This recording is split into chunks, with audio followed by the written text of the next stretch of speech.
it doesn't really sound like a motion. It sounds like a lot of questions that could have been asked differently. And it sounds like a lot of wild assertions that is designed to mislead the population. It sounds as though there was a plan to misrepresent the truth.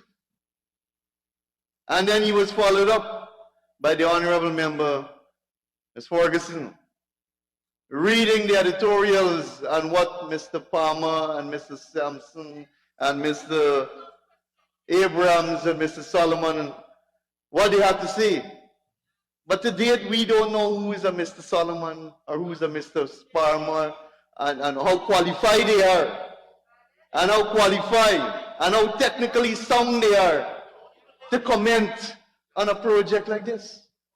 Minister of Natural Resources Vickram Bharrat during his presentation in the National Assembly on Monday night. Opposition Member of Parliament David Patterson brought the motion asking that the National Assembly put the transformational project on hold and instead send it to a special select committee. That motion was voted down in the wee hours of Tuesday. Defending the government's development plan, the Natural Resources Minister said the highly anticipated gas-to-energy project will provide a reliable and sustainable source of energy to the grid. The natural gas from the Liza developments in the Stabroek block will serve as the catalyst and transition fuel for Guyana as the world looks to achieve net zero by 2050. Furthermore, Bharrat explained the project will massively expand the slew of sectors in Guyana, particularly manufacturing and agro-processing. Importantly too, the project will create hundreds of jobs for Guyanese. And she said that we need to mash the brakes and slow down the pace. And that is a secret that was let out today by the APNU+AFC. The pace at which we are moving, they cannot handle it.